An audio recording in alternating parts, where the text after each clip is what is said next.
আসসালামু আলাইকুম রহমতুল্লাহ। সবাই কেমন আছেন? আশা করি সবাই ভালো আছেন। দেশ বিদেশের বিশেষ করে সকল প্রবাসী ভাইদেরকে শুভেচ্ছা জানিয়ে আজকে আমি ভিডিও শুরু করছি। আজকে আমি আসলে বিশেষ করে একটা ঘটনা আপনাদের সামনে উপস্থাপন করব এবং শিক্ষণীয় ঘটনা। তো বিষয়টা হচ্ছে কি, এই জার্মানির এক নামকরা ব্যাংকে ব্যাংক ডাকাতির সময় ডাকাত দলের সর্দার, একজন সর্দার ছিল, যিনি আসলে বন্দুক নিয়ে সবার উদ্দেশ্যে এরকমভাবে বলল যে কেউ কোনো নড়াচড়া করবেন না, টাকা গেলে যাবে সরকারের, কিন্তু জীবন গেলে যাবে আপনার।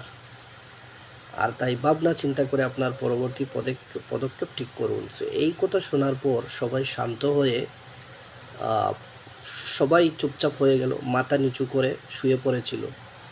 সো এই ব্যাপারটিকে বলা হয় মাইন্ড চেঞ্জিং কনসেপ্ট, অর্থাৎ কোনো একটু ঘটনা বা কোনো একটা কনসেপ্ট ধারণা সবার সামনে উপস্থাপন করা, যাতে আসলে সবাই মানে এই কনসেপ্ট শোনার পরে বা এরকম কথা শোনার পরে আপনার বশীভূত হয়ে যায়। সো অর্থাৎ মানুষের ব্রেনকে আপনার সুবিধা অনুযায়ী অন্যদিকে কনভার্ট করে ফেলা। সো সবাই যখন শুয়ে পড়েছিল তখন একজন সুন্দরী মহিলা, কাপড় আসলে মানে অসাবধানতা বশত তার পা থেকে কিছুটা উপরে উঠে গিয়েছিল। সো এমন সময় এই ডাকাত দলের যে সর্দার ছিল তার দিকে, ওই সুন্দরী মহিলার দিকে চিৎকার করে বলে উঠল যে আপনার কাপড় ঠিক করুন, আমরা এখানে ব্যাংক ডাকাতি করতে এসেছি, আমরা আসলে রেপ করতে আসি নাই। সো এই ব্যাপারটাকে বলা হয় বিং প্রফেশনাল, অর্থাৎ আপনি যেটা করতে এসেছেন সেটাই করবেন। আপনার যে লক্ষ্য উদ্দেশ্য যেটা স্থির করেছেন বা আপনি মনে স্থির করেছেন সেটার মধ্যেই থাকবেন, সেটার থেকে আসলে বিচ্যুত হবেন না। সেটাকে বলা হয় বিং প্রফেশনাল। সো যতই প্রলোভন থাকুক, যতই প্রলোভন দেওয়া হোক, অন্যদিকে আসলে মনোযোগ দেওয়া যাবে না। সো আপনাকে বিং প্রফেশনাল হিসাবেই থাকতে হবে। আর তারপরে যখন ডাকাতরা ডাকাতি করে তাদের আস্তানায় ফিরে এলো, তখন এক ছোটো ডাকাত এমবিএ পাশ করা এই ডাকাত দলের মধ্যে। সো ডাকাত দলের সর্দার যে ক্লাস 5 পর্যন্ত পড়াশোনা করেছে আসলে। আর ডাকাত দলের এখানে একজন সদস্য আছে যিনি এমবিএ পাশ করেছে। আর ডাকাত দলের যে নেতা সে আসলে মূলত ক্লাস 5 পাশ করেছে। তো এমন সময় এই ডাকাত দলের ইয়েকে বলল যে আসলে কি বস, চলুন আপনার ইয়ে করা টাকাটা গুনে ফেলি আমরা, যে এমবিএ পাশ করা সদস্য। সো ডাকাত দলের সর্দার মুচকি এসে বলল তার কোনোই প্রয়োজন নেই, কেননা একটু পরে টিভি ছাড়লে নিউজ চ্যানেলগুলি বলে দিবে যে আমরা কত টাকা নিয়ে এসেছি। সো এই ব্যাপারটাকে বলে এক্সপেরিয়েন্স, অভিজ্ঞতা, যে গতানুগতিক সার্টিফিকেটের বাইরে গিয়েও আসলে অভিজ্ঞতাটা থাকে। শুধুমাত্র সার্টিফিকেটের মধ্যেই আপনার সেই অভিজ্ঞতাটা না, গতানুগতিক এক একটা সার্টিফিকেট আছে। এই সার্টিফিকেট দিয়ে আসলে মানে একজন মানুষের ব্যক্তির কাছে সার্টিফিকেট আছে আর আপনি তাকে বলতে পারেন অভিজ্ঞ, বিষয়টা আসলে এরকম না। সো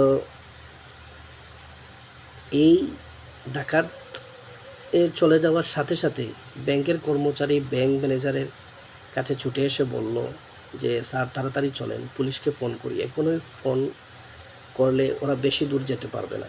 সো ব্যাংক ম্যানেজার কর্মচারীকে থামিয়ে দিয়ে বলল ওদেরকে আসলে মানে আমাদের যে সুবিধা আছে বা আমাদের সুবিধার জন্যই এই 20 মিলিয়ন টাকা নিয়ে যেতে দেওয়া উচিত। তাহলে কি হবে, আমরা যে 70 মিলিয়ন টাকার গরমিল করেছি তা এই ডাকাতির ভিতর দিয়েই চালিয়ে দেওয়া যাবে। অর্থাৎ ব্যাংক ম্যানেজারে এখানে দুষ্কৃতি করে দুর্নীতি করে 20 মিলিয়ন ডাকাত দলেরা নিয়ে গেছে, কিন্তু তার ভিতরেও 70 মিলিয়ন টাকা সেখানে আসলে গরমিল হয়ে গেছে, চুরি হয়ে গেছে, দুর্নীতি হয়ে গেছে, যেটা আপনি যাই বলতে পারেন। সো এই ব্যাপারটাকে বলে swim the tide, swim with the tide, অর্থাৎ নিজের বিপদকেও বুদ্ধি দিয়ে নিজের সুবিধা অনুসারে ব্যবহার করা। কিছু সময় পরেই টিভিতে রিপোর্ট আসলো যে এই ব্যাংক টাকা দিতে 100 মিলিয়ন টাকা লুপাট।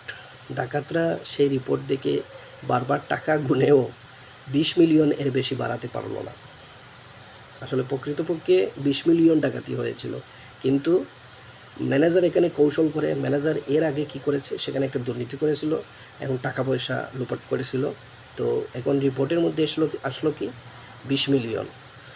ডাকাত দলের সর্দার যে ও তো রাগে ক্ষুব্ধ হয়ে বলল শালা, আমরা আমাদের জীবনের ঝুঁকি নিয়ে এত কিছু ম্যানেজ করে মাত্র 20 মিলিয়ন টাকা নিলাম, আর ব্যাংক ম্যানেজার শুধুমাত্র এক কলমের খোঁচাতেই 80 মিলিয়ন টাকা সরিয়ে দিল। শালা চুর, টাকাত না হয়ে পড়াশোনা করলেই তো বেশি লাভ হতো। সো এই ব্যাপারটা কি বলে, knowledge is worth as much as gold, অর্থাৎ ওসির যে মসিবর। ব্যাংক ম্যানেজার মন খুলে হাসছে, কেননা তার লাভ 80 মিলিয়ন টাকা।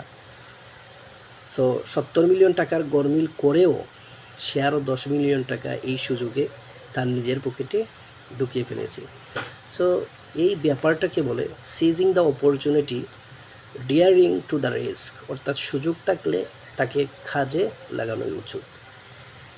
সো আপনাদের যদি এই ঘটনা সামান্যতম উপকারে আসে তাহলে ভিডিওটি লাইক, কমেন্ট, শেয়ার করে পাশে থাকবেন, এবং এরকম অন্যান্য শিক্ষণীয় ঘটনা পেতে সবসময় সাবস্ক্রাইব করে পাশে থাকবেন।